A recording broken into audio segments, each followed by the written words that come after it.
The Wizard of Oz, Chapter 3. How Dorothy Saved the Scarecrow. When Dorothy was left alone, she began to feel hungry. So she went to the cupboard and cut herself some bread, which she spread with butter. She gave some to Toto, and taking a pail from the shelf, she carried it down to the little brook and filled it with clear, sparkling water. Toto ran over to the trees and began to bark at the birds sitting there. Dorothy went to him and saw such delicious fruit hanging from the branches that she gathered some of it, finding it just what she wanted to help out her breakfast. Then she went back to the house, and having helped herself and Toto to a good drink of cool, clear water, she set about making ready for the journey to the City of Emeralds. Dorothy had only one other dress, but that happened to be clean and was hanging on a peg beside her bed. It was gingham, with checks of white and blue, and although the blue was somewhat faded with many washings, it was still a pretty frock. The girl washed herself carefully and dressed herself in the clean gingham and tied her pink sunbonnet on her head.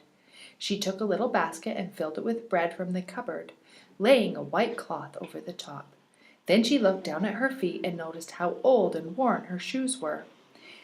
"These will surely never do for the long journey, Toto," she said, and Toto looked up into her face with his little black eyes and wagged his tail to show he knew what she meant.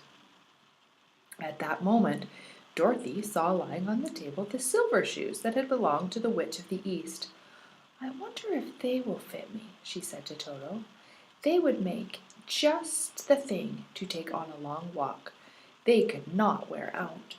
She took her old leather shoes and tried on the silver ones, which fitted her as well as if they had been made for her. Finally she picked up her basket. "Come along, Toto," she said. "We will go to the Emerald City and ask the Great Oz how to get back to Kansas." She closed the door, locked it, and put the key carefully into the pocket of her dress. And so, with Toto trotting along soberly behind her, she started on her journey. There were several roads nearby, but it did not take her long to find the one paved with yellow brick. Within a short time she was walking briskly towards the Emerald City, her silver shoes tinkling merrily on the hard yellow roadbed. The sun shone bright and the birds sang sweetly, and Dorothy did not feel nearly so bad as you might think a little girl would, who had been suddenly whisked away from her own country and set down in the midst of a strange land.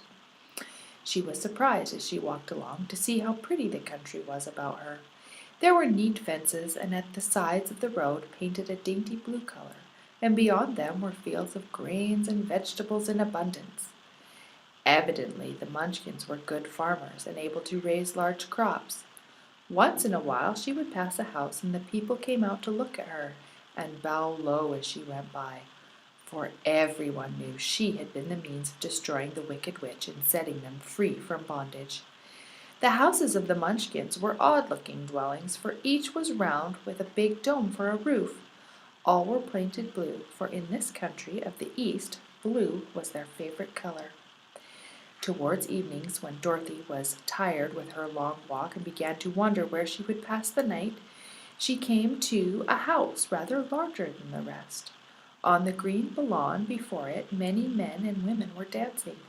5 little fiddlers played as loudly as possible, and the people were laughing and singing, while a big table nearby was loaded with delicious fruits and nuts, pies and cakes, and many other good things to eat. The people greeted Dorothy kindly and invited her to supper and to pass the night with them, for this was the home of one of the richest Munchkins in the land, and his friends were gathered with him to celebrate their freedom from the bondage of the wicked witch. Dorothy ate a hearty supper and was waited upon by the rich Munchkin himself, whose name was Bog. Then she sat down upon the settee and watched the people dance. When Bog saw her silver shoes, he said, "You must be a great sorceress." "Why?" asked the girl. "Because you wear silver shoes and have killed the wicked witch. Besides, you have white in your frock, and only witches and sorcerers wear white." My dress is blue and white checked," said Dorothy, smoothing out the wrinkles in it. "It is kind of you to wear that," said Bok. "Blue is the color of the Munchkins, and white is the witch color, so we know you are a friendly witch."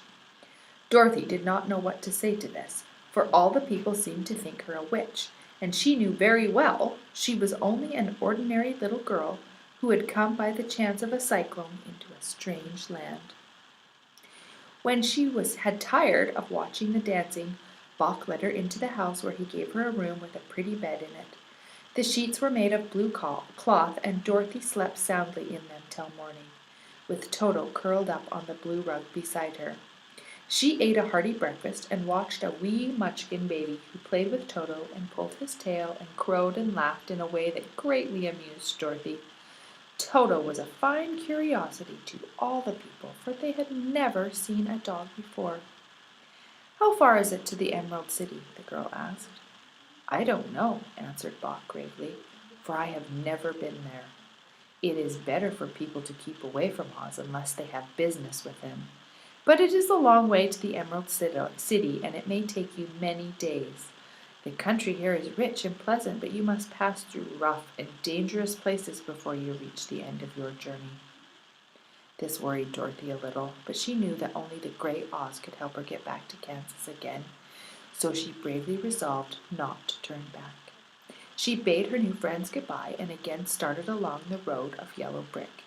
When she had gone several miles, she thought she would stop to rest, and so climbed to the top of the fence beside the road and sat down. There was a great cornfield beyond the fence, and not far away she saw a scarecrow, placed high on a pole to keep the birds from the ripe corn. Dorothy leaned her chin upon her hand and gazed thoughtfully at the scarecrow. Its head was a small sack stuffed with straw, with eyes, nose, and a mouth painted on it to represent a face. An old pointed blue hat that had belonged to some Munchkin was perched on his head, and the rest of the figure was a blue suit of clothes, worn and faded, which had also been stuffed with straw. On the feet were some odd boots with blue tops, such as every man wore in this country, and the figure was raised above the stalks of corn by means of the pole stuck up its back. While Dorothy was looking earnestly into the queer painted face of the scarecrow, she was just surprised to see one of the eyes slowly wink at her. She thought she must have been mistaken at first, for none of the scarecrows in Kansas ever winked, but presently the figure nodded its head to her in a friendly way. Then she climbed down the fence and walked up to it, while Toto ran around the pole, barking. "Good day," said the scarecrow in a rather husky voice. "Did you speak?" asked the girl in wonder. "Certainly," answered the scarecrow. "How do you do?" "I'm pretty well, thank you," replied Dorothy politely. "How do you do?" "I'm not feeling well," said the scarecrow with a smile, "for it is very tedious being perched up here night and day to scare away the crows." "Can't you get down?" asked Dorothy. "No, for this pole is stuck up my back, and if you will please take away the pole, I shall be greatly obliged to you." Dorothy reached up both arms and lifted the figure off the pole, for being stuffed with straw, it was quite light.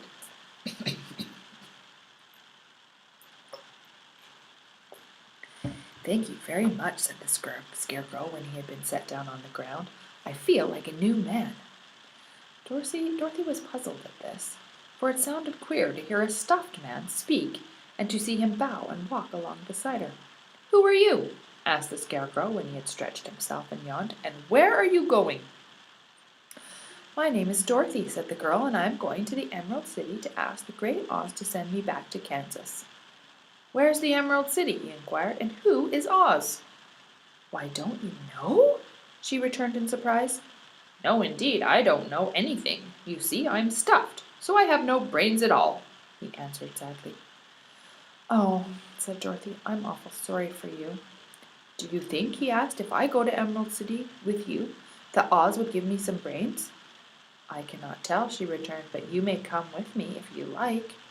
If Oz will not give you any brains, you will be worse off than you are now." "That is true," said the scarecrow. "You see," he continued confidently, "I don't mind my legs, my arms, my body being stuffed because I can't get hurt.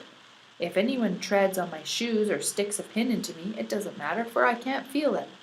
But I do not want people to call me a fool, and if my head stays stuffed with straw instead of with brains, as yours is, how am I ever to know anything?" I understand how you feel, said the little girl, who was truly sorry for him. If you will come with me, I'll ask Oz to do all he can for you.